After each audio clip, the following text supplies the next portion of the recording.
What? How much did you pay them? 20 each. Here. Oh. He takes out his wallet, picks out a couple of bills, folds them into each other so they hold some weight, and throws them right between Aiden's eyes. Oh geez. Alrighty, welcome back any and everyone. This is Linen Otter, here to do another episode of Lust Shards. Last we left off, let's see. Oh, we were actually finally gonna have a chance to hang out with my boys. More specifically, it's no secret that Dallin's my favorite. Good morning. Oh geez, it's been a while. Alright, it's gonna take me a second to get back into these voices. Good morning, Cody. Hey, Tate. Hello. Hi, guys. You're up early. Things happened this morning. We were a little busy. Well, what did you think of your first night at the academy, Cody? And I believe it was the first night in the dorm by yourself too, Tate. Yep, but I didn't stay in my dorm. My tent is more awesome. Fleas are pretty cool, I admit. My tent is cleaner and safer than your alcoholic burrow of an apartment. Oh, that gives us some information about him. Oh, you come in uninvited while I'm drunk one time. It was Chelsea's idea anyway. Dallin chuckles awkwardly, trying to change the subject. Maybe he does struggle with some spirits. A nature escapade, huh? I miss camping with my brothers. It sounds like fun. Did you have a campfire as well? Oh, now I'm craving some s'mores. No, we didn't do anything fun, except sleep. Oh, come on now, Cody. Don't be modest. You can tell him. Tell us what? I thought you didn't want to say anything to anyone about it. Maybe a little tease won't hurt. Are you gonna tell us or shut up already? Why so curious, Aiden? If you must know, you could say me and Cody had a baby last night. That's all you need to know. Oh, lip. Tate makes a step behind me, hiding from the tiger that looked like he was going to murder him. What? Dallin's tail stops wagging and his face gets red. But nobody is more embarrassed than me. I mean, it's technically the truth. Did you drag him into the woods to do whatever you... No. You don't understand. By baby, he means... Shut up. Don't tell them. So, did you or did you not? Nope, we did not. Tate was just joking. But one thing that he was serious about was the fact that he didn't start his timer. Yeah, some habits die hard, I suppose.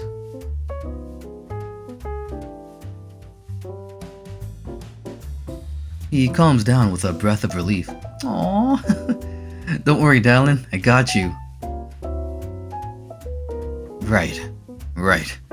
A joke, of course. You don't seem like the type to do stuff like that on the first day, anyway. Well, at least not in the woods with a perverted short cat. Thanks? He has no idea. Maybe not in the woods, but a random classroom sucking on a juicy meat lollipop for sure. Joke? I was being pretty Activate defensive maneuvers. Dallin, are you hungry? Oh, so hungry. I stayed up late to finish some paperwork, so my stomach is emptier than usual. I feel like collapsing at any moment. Oh, you should have said so earlier. To the cafeteria! I'm sorry. Unfortunately, I can't go with you right now. Why not? I have to take Tate to detention. Because of course he got in trouble before class even started. I think you're forgetting something.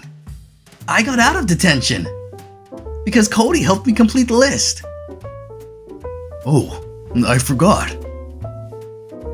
PTSD of his detention watching must be hitting you pretty hard to get something like that.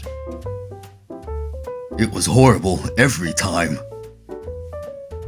Detention is mention. Can someone take me? Can someone take me to some omelets now? Oh, I'm not paying this time. Oh, it's so cute you think that.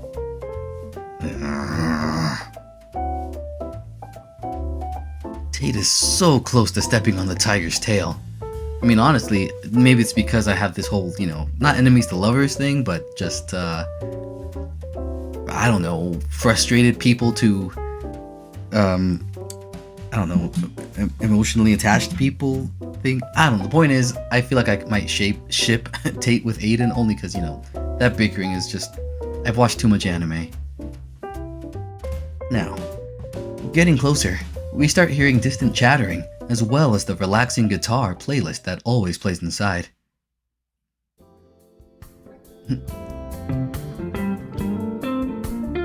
I walk inside the cafeteria with 3 hot, hungry men at my side, and today, there are no empty seats. Bummer. I guess everyone is hungry in the morning. I'm not carrying my food all the way to the park, even if it's such a nice day. I won't survive 5 more feet without food. I got this. He walks towards a table for 6, every seat taken by a group of friends, talking and laughing. Their food half finished. I'll give you each $20 to f*** off. They look at each other for a second and unanimously agree this is a great deal, since breakfast is not covered by the lunch and dinner card we are offered. This will feed them at least a couple of days. They gather up their things, leftovers, rubbish, and swipe the table in less than a minute. Then, one by one, take their hard-earned cash from Aiden. Empty table acquired. Nice! Seriously, is Aiden the richest one here? I thought that was Dallin. Oh, thank goodness. Rich bitch privileges. Gotta love capitalism. Psst. Tate whispers in my ear as we place our stuff on the seats. By the way, I know what you're thinking. Don't offer to pay him back. He gets real mad about it. Oh, really? Why? I think he's offended that you think he needs the money. Oh, well, we all know somebody like that. I think. Or because he can't express his emotions and turns them to anger. I have this feeling he feels good buying me food, even if he says otherwise. So I pretend I'm the one who wants him to do so most of the time. He might also offer you pay him back with sex. So just don't. Noted? Tate, leave your broom on the seats so people know the table is occupied. Okie dokie. Is it right to occupy a table like that? Yes. It's what everyone does. And how else are you supposed to order your food? It doesn't have table service, and if you have no friends to watch the table, everyone has to respect the reserved seat unless more than 10 minutes pass. I didn't know that rule. It's a whole system. We go up to the counter and grab some trays. Thankfully, although the tables are occupied, the line is not too bad. My turn comes and I decide on... what do I want? I have to remember I'll need to pay for everything I get, unless someone offers to pay, but I won't beg if that doesn't happen.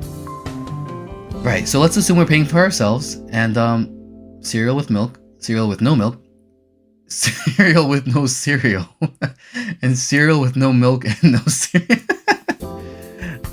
Okay, I mean, well, so we have the richest option. I mean, how much money does Cody have? I mean, breakfast isn't covered, but dinner is, yeah. Let's see. I'm assuming this, based on what Tate said about Dallin being, likely to offer to pay, might lead to an interaction with. I'm sorry, not Dallin. That with Aiden's propensity to offer to pay, this top option, which seems to be most likely the most expensive, is going to prompt some kind of interaction with Aiden, which I'm not opposed to. Cereal with no milk. I mean, these two options, I'm not sure. Maybe they'll go to Dallin, and this option, I assume Tate, getting nothing. Although, actually, reverse psychology, if I get nothing because I'm afraid it might cost too much, that might actually prompt an interaction with Aiden that, he might want to pay for us.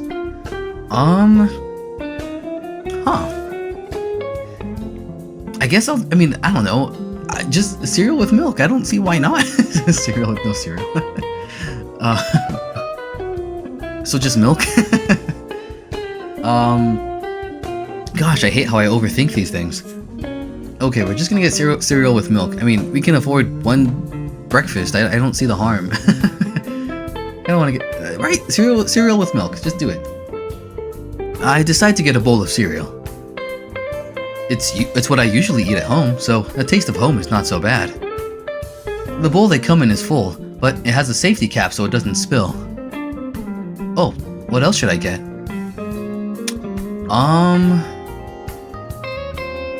Shakshuka and toast? Scrambled eggs and bacon. Just some fruit. A little bit of fruit. Again, I'm sure we can afford it. But if there's one more option, that's it. We won't get any more than this. Because honestly, yeah, we don't need to overdo it. So just some cereal and milk, and then some fruit. Perfectly healthy breakfast. I know technically protein is better in the morning. I didn't know we were getting these other options. I would have gone back and chose something else, but we're gonna stick to it. So fruit, and that's it. Something light but filling is what I need right now. I throw half a papaya, some clementines, a banana, and apple slices onto my plate. All this for $1. Okay, yeah, see, we're good. Talk about a great deal. Alright, see, that's it. So, we're not gonna overdo it. We're just gonna get a couple of things. Honestly, this is probably what I would get at a regular kind of like buffet or breakfast place anyway. That's it. I look down at my tray, and... yep. A totally normal amount of food. Yeah, I feel... I don't know. Do some people overstock their plates? I feel like you might be inclined to do so, but not on this playthrough. You get the real slice of life, the real moments that make up everyday living.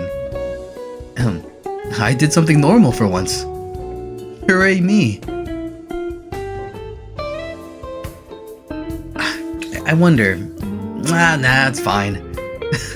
Gosh, only visual novels can make me overthink breakfast.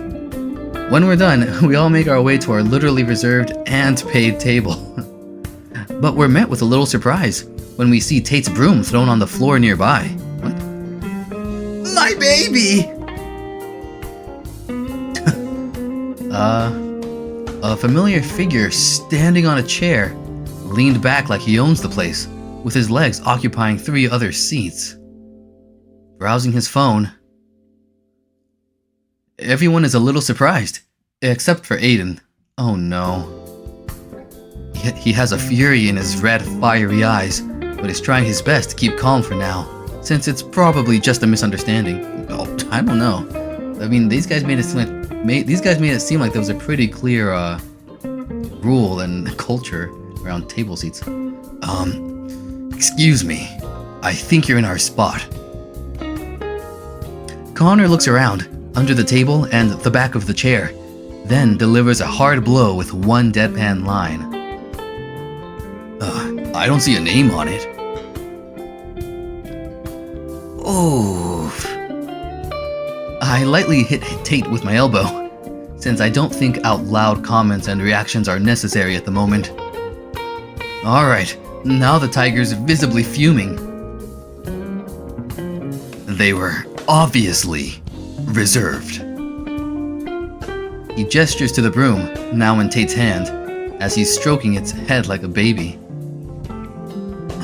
That's a broom. It's a magic broom! It's his belonging, so it counts towards reserving seats. And I got magic dust that reserved all the seats in the cafeteria. Dallin is having some demons to fight on his own, while this intense showdown is taking place, right? Because he's so hungry. Poor boy, get him some food.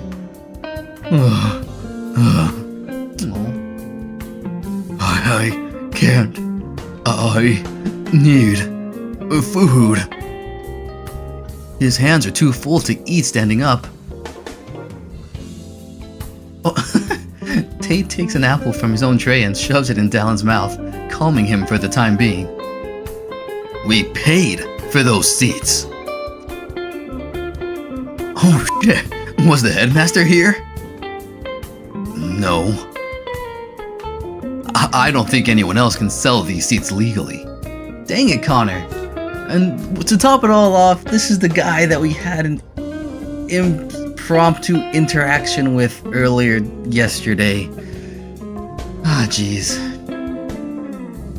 No, we paid the previous people to piss off. Something you need to do before I'm getting pissed off. How much? What? How much did you pay them? 20 each. Here.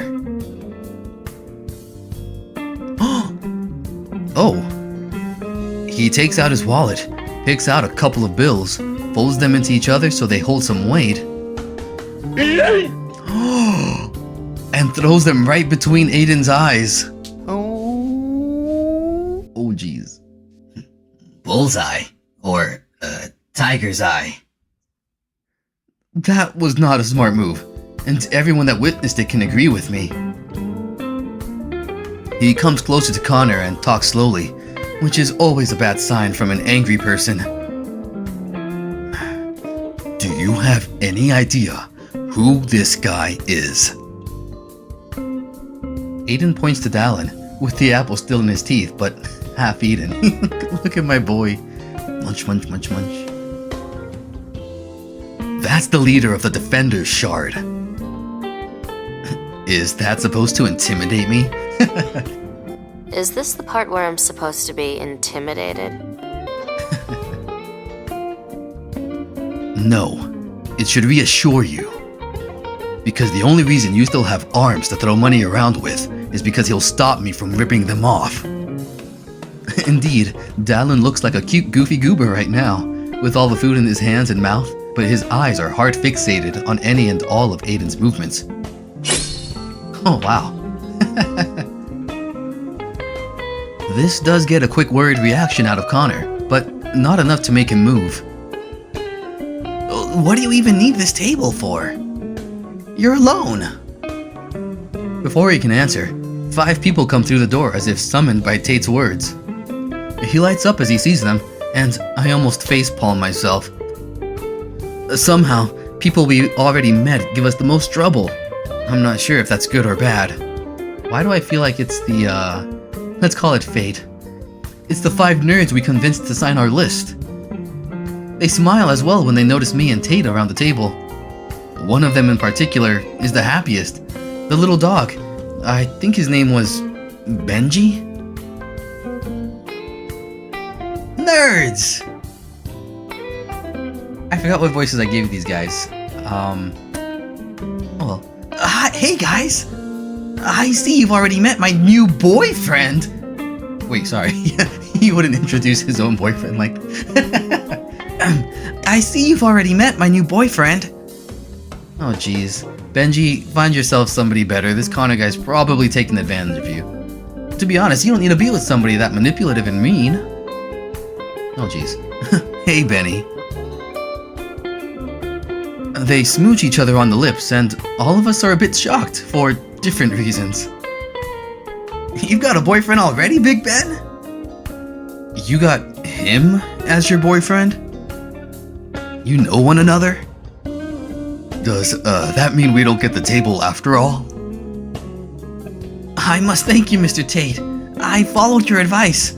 As soon as I entered the sorcery shards room, I met Connor, and we hit it off. He was just too cute to pass up. And the others are super excited and supportive as well. Hell yeah, we are. I think that's the voice I gave him. What else? What other voice do you give to a guy named Ghoulie? Hell yeah, we are. No, it was supposed to be me. What? It should have been me, not him. Aw, good for you. Aren't you so glad I found you in time? I was honestly expecting to have a horde of nerds coming for our heads after realizing we played with our feelings back then, but this is a far better outcome. For the first time, something more than apathy shows on Connor's face as his eyes meet mine. Huh. Panic or just pure fear? Oh, because he's maybe thinking that we'll spill the beans about what he and I did? Wait, does Connor actually like Benji? Am I judging him too prematurely? You know, maybe I was thinking that, realization must have hit him as hard as it hit me just now. I have the power to destroy his relationship. Wow, I did not think this is how this was gonna turn around, or that was gonna come around. I give him a sly smirk, and he understands the message. I mean, it's kind of wrong to hold that over somebody, and to be fair, it's not like they were, wait, were they, oh, no, they met after all that happened, so it's not really, I mean, it's awkward, but if Connor did stuff, you know, before he met before he met Benji, then it's like, that's not really a relationship ender. I don't think it should be, but regardless, and I don't think we should be holding this over him, but regardless, how would his brand new boyfriend feel about his new partner getting his... yeah, how would his brand new boyfriend feel about his new partner getting his chicken ventilated hours or minutes before meeting him? To be fair, I don't think it would bother him too much. Benji seems too desperate for love to care. Aw, fair. But Connor doesn't know that. Benji, honey, why don't we go eat outside? He's calling him honey? That's sweet. It's a beautiful sunny day. I want fresh air. But then why did you come to catch a table if... No buts, let's go. Been a pleasure meeting you all. Come on, nerdy friends, outside we go. I guess Connor's got his own, not harem, his own group of friends, I guess, that he's the leader of, I assume. Probably because he's the coolest, kind of the suavest. You can't see, but I'm doing air quotes. Because what's cooler than Dungeons and Dragons or Knights and Nightfallen or something they were playing. We could all use touching some grass. They are all first years aside from Cal, but Connor is much stronger than all of them and manages to push them back towards the door while they mumbled confused goodbyes. What the hell just happened? I don't know, but we got our table, finally! Talon places his trays, yes, multiple, on the table and starts eating almost immediately, while me and Tate wave from behind. Aw, we didn't even get to properly introduce Dallin and Aiden to them. At least I got my money back. Breakfast is on me today, I guess. Woohoo! I swear, these first years get cockier and bolder each year. You're the most pleasant first year to be around, Cody, and that's not an exaggeration. Aw, that's true. Oh, thanks. I appreciate it. What about me? They ignore his question. Bitches. We sit down and enjoy our meal. Me, Aiden, and Tate having a totally normal amount of plates on our trays, while Dallin, well, he's a growing boy. I don't want to be the killjoy in the room, but can we talk about this practice session and these auditions? Why would you be a killjoy for that? It's literally the best part of the year. Maybe the second best. I love talking about it. I just thought you wouldn't like to talk about school stuff. Oh, I love talking about school stuff. Only when it involves blowing stuff up. Or if there's sex involved. I'm a simple guy with simple needs. Alright, practice. Basically, Chelsea makes these super cool dummies for first years to fight each year, and every time there's a twist to them. Last year, they had to fight a volley of incomprehensible darkness. Or void, V-O-I-D. What did it do? It was just a hologram made by a small device hidden somewhere in the arena. A scary hologram. You had to find the device and destroy it, all while the hologram messed with your sensory abilities. It would have been a nightmare for me to fight. Thank goodness I'm not a first year. A surprising amount of first years failed to even figure out what to do. And 2 years ago, they had to fight an alligator. Like, a robot? No, just a wild alligator. I thought they were crocodiles. No, she wanted crocodiles, but the headmaster didn't let her use any. And alligators are so much better? So, in other words, I should prepare myself for the worst. Well, who knows what the auditions will hold? Don't worry, as a recommended student, you'll have no problem, I'm sure. Yeah, easy. I should change the subject before they talk more about how awesome I am. I've been thinking, do you guys want to exchange phone numbers? We can still text inside the barrier, as far as I remember, right? Certainly. Dallin, do you mind? I'm all for it. Oh, yeah, give me your number, big guy. I hand Aiden my phone, and he inputs both his and Dallin's numbers. If you ever need to reach me, you should call. Don't bother texting. I don't check those. You know why, right? Of course. I wouldn't bother checking my inbox either if I were you. I guess he gets lots of fan mail or something. People trying to text him all the time. Dallin's so adorable! He's my favorite! He's just this goober that I just want to pinch his cheeks. I'm nobody special, and my emails are always filled. I can't even imagine what someone as important and popular as Dallin has to deal with when it comes to messages. Ahem. Yes? What about me? You don't have a phone. Correct. So now I feel left out. Thank you guys. What great friends I have. We hate you with our whole being. I like you, Tate. Like Dallin, you like everybody. Aww. And I love you, my big strong puppy. I mean, seriously, how is that not your reaction to anything Dallin says? Dallin was not as weirded out by the comment as me and Aiden. In fact, he starts wagging his tail.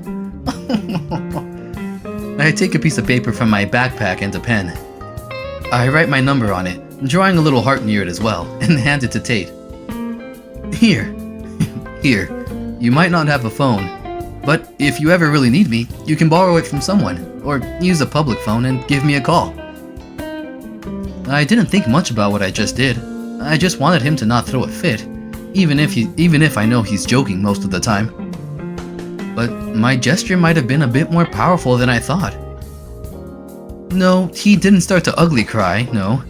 He didn't jump in my arms and hug me with the strength of 100 horses, but he did show genuine surprise in his contemplating eyes, before stuffing the paper in his crop top's pocket. Aww. Thanks. Speaking of which, why don't you have a phone?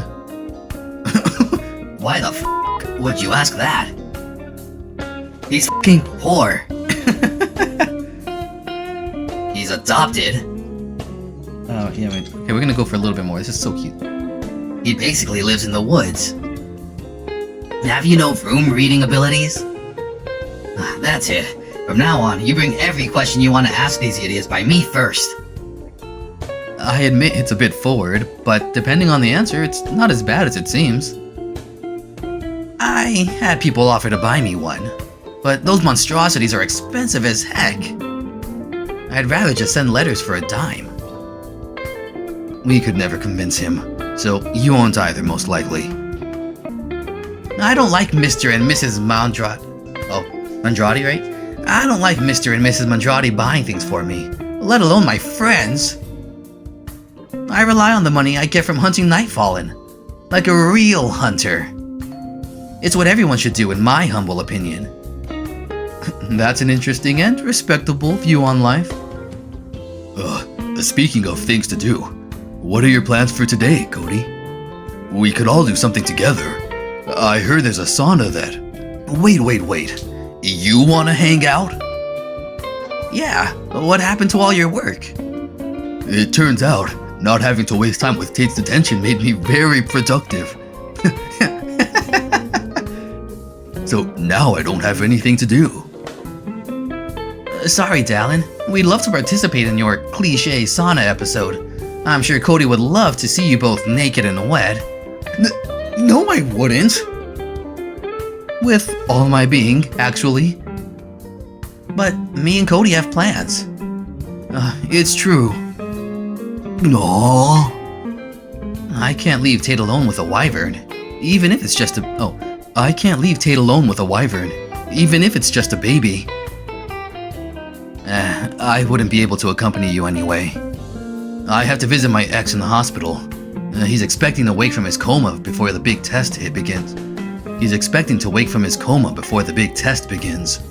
What the heck? Why didn't you mention that subplot before, Aiden?